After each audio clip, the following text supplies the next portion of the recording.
Hello, my name is Michaela Gentoff, and I will be focusing on sustainable aviation fuel in the supply chain of Air France and KLM.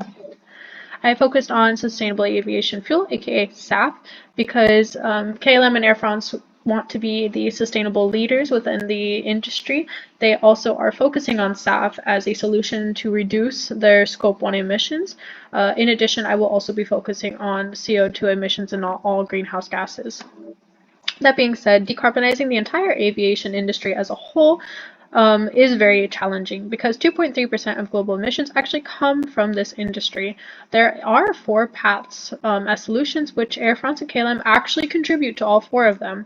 The first one is increasing efficiency. Air France and KLM have purchased new fleets, specifically Airbus 321 and 320, which will reduce their fuel consumption by 15%.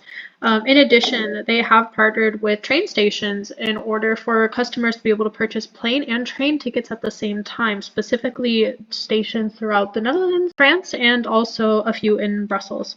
That being said, that will reduce their demand. Now, the entire industry as a whole, if they were to use SAF or sustainable fuel, it would reduce their CO2 emissions by 80%, and that's a huge. Lastly, it is the electric and hydrogen and also the innovation of different types of planes. They have partnered with Delft to create this Flying V that you see here, which would reduce their fuel intake by 20%. And they also have been partnering to be able to certify and have electric planes. However, there is issues with electric planes, such as power rates are higher than normal. There is a lack of charging infrastructure, and there's currently no rules and regulations. So that will not come anytime in the near future. Therefore, we will focus on the one with the largest impact, SAF. What is SAF? SAF can, like I said, reduce emissions 80%. It is also a drop-in fuel, which right now it is certified to be mixed in at least 50% with the original fossil fuels that are used by aircrafts. Oops. One cool thing to note is that Air France and KLM actually have a partnership agreement with Schiphol that 1% of all of their flights do have SAF in them. So that's pretty cool. Biomass SAF. There is multiple types of SAF, and the first that we'll talk about is biomass SAF. Biomass SAF is broken down into 2, and you can see this process on the right, and that's how it is basically done.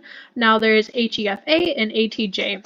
HEFA is based off of oils, grease, and rendered fats, and this is allowed in the EU, while ATJ stands for alcohol to jet, which is starches and grains and sugars.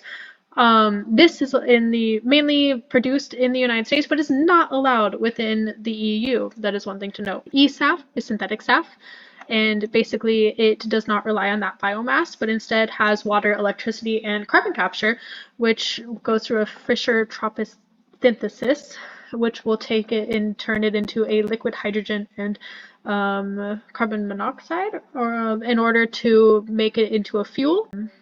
Yeah, one of the biggest challenges with SAF is its limited amount. Only 3% of renewable fuels around the worldwide actually are SAF.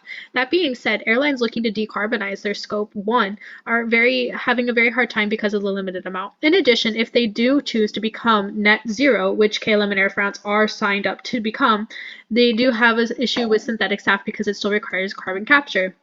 A local issue with SAF is actually ATJ SAF, which is food versus fuel. Now, it is important to note that it is very difficult to find information on SAF for the up and the downstream part. However, I was able to find the largest producer of ATJ, which is Gevo, in the United States. Now, Gevo, because it's in the United States, 13% of American families are facing food insecurity. Gevo actually has a location, its largest one, in South Dakota.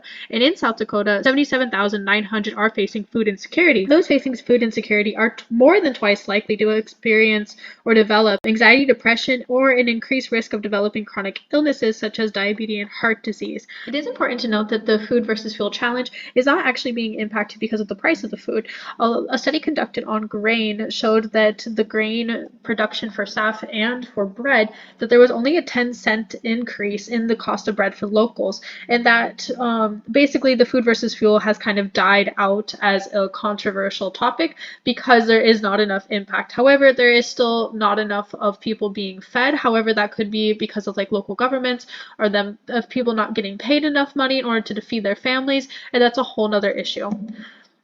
Now, looking at KLM and Air France and if they're being accountable and ethical, they are meeting EU regulations by using the HEFA SAF and not the alcohol to jet SAF.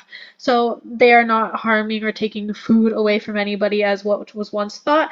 In addition, they have a target to blend 10% of their SAF in with almost all aircrafts by 2030, and this is higher than what the EU is requiring. The EU is requiring 6% to be blended in by 2030, so that is good.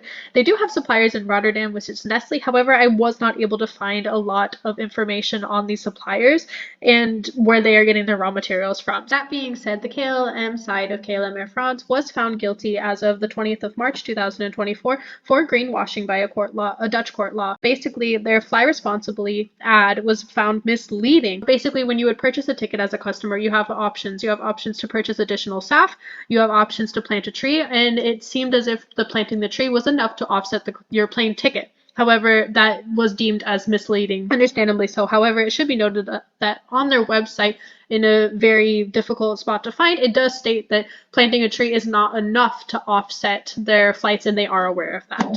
That being said, is KLM and Air France doing enough? They are committed to the Fly Net Zero commitment, which 327 other airlines are committed to as well. So that's the bare minimum, I would say. They are also dedicated to the target of the blending the 10% of SAF by 2030, which Delta Airlines is also committing and aiming for as well.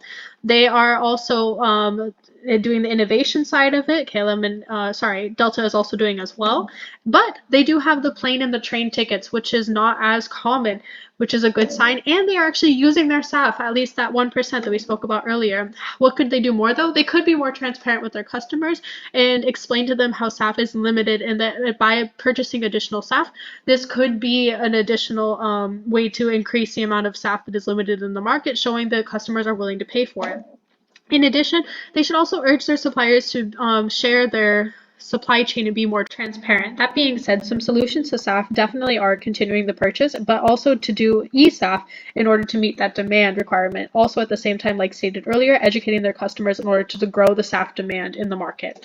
A long-term solution could be green hydrogen. Instead of investing with eSAF, you could also do an additional portion where they invest in green hydrogen that does not require carbon capture. Therefore, there would be absolutely zero carbon or CO2 emissions. That being said, looking at the big picture, basically using hydrogen and also eSAF would contribute to 77% of decarbonizing all of aviation as a whole. So by KLM wanting to be the leaders of sustainability, by investing in both of these things, they could potentially be the sustainable aviation leader throughout the entire industry. The other things you see on the map here were already mentioned before, as in fuel efficiency and stuff like that, new fleets, biofuel, and then also offsetting the last 4% through, unfortunately, additional carbon capture. Thank you.